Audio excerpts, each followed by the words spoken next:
Bueno, ahora vamos a hablar sobre la filosofía y arte realista del siglo XIX. Primero hablemos del filósofo alemán Immanuel Kant, que se considera uno de los grandes filósofos de todos los tiempos. Él creó el imperativo ético categórico, o en otras palabras, la ley moral. El imperativo decía varias cosas. Una de ellas era que siempre debes actuar de modo que al mismo tiempo desees que la regla según la cual actúas pueda convertirse en una ley general. También decía, uno nunca debe tratar a los demás como si fueran un medio para un fin. En otras palabras, no debemos aprovecharnos de otros. Y también decía que debemos obrar a conciencia y con actitud acertada. Bueno, ya que hablamos de la filosofía, hablemos del arte.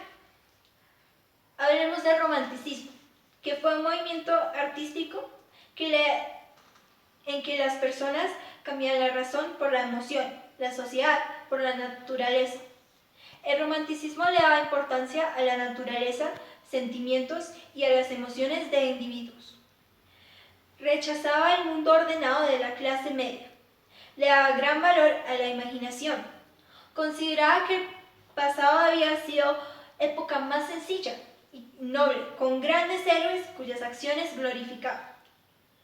También el romanticismo tenía una fascinación por los cuentos folclóricos, como los cuentos de hadas, las tradiciones y la música. También apoyaba la democracia. Transmitía sus ideas por medio de la literatura, especialmente la poesía, la música y la pintura. Algunos escritores famosos del romanticismo son John Keats, Lord Byron, Goethe y Wordsworth.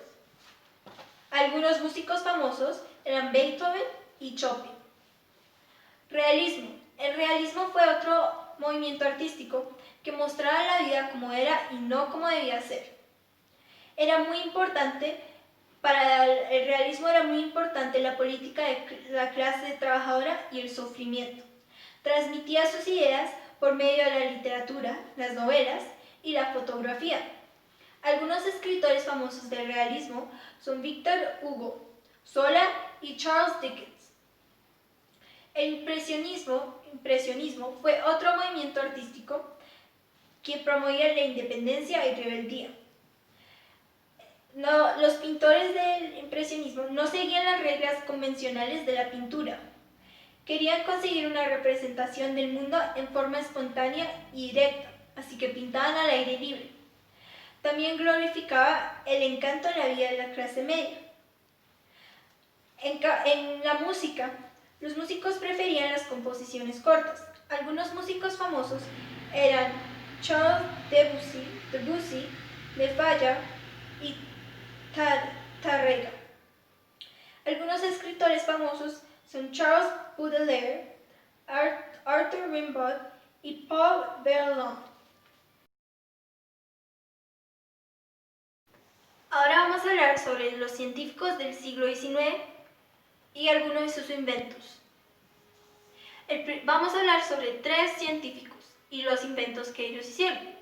El primero es Charles Darwin, que nació en 1809 y fue el primero que cuestionó la visión de la Iglesia Católica sobre la creación del hombre.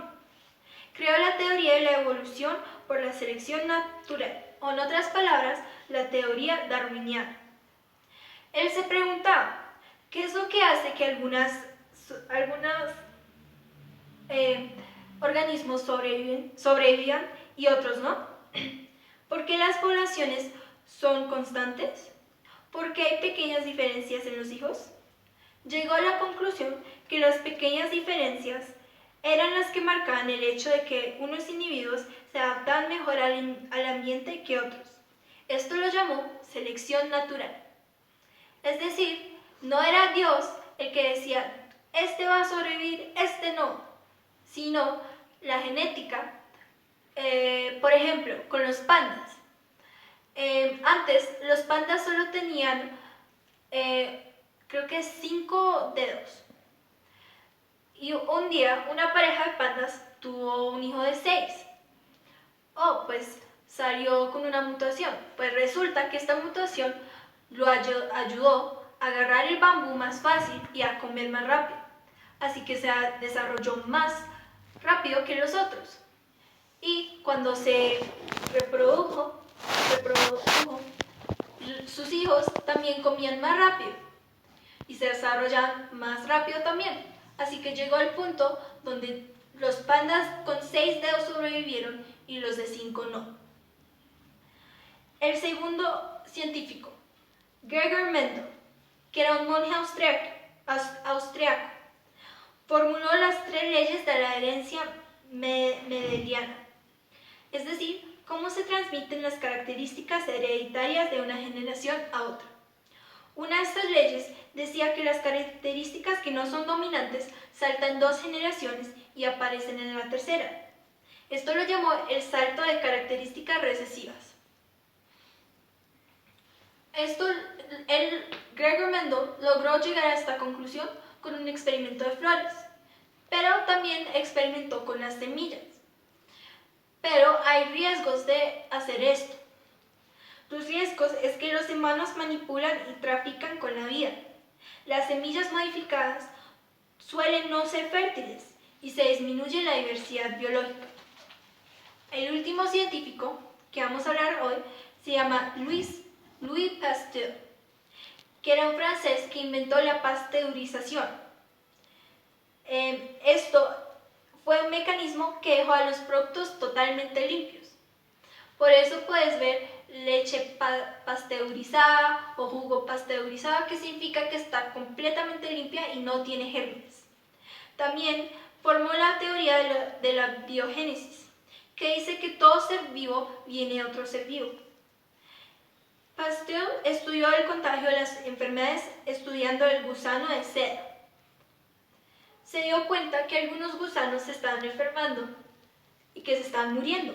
Entonces formuló su famosa teoría germinal, que dice que las enfermedades infecciosas se contagian de un individuo enfermo a un individuo sano.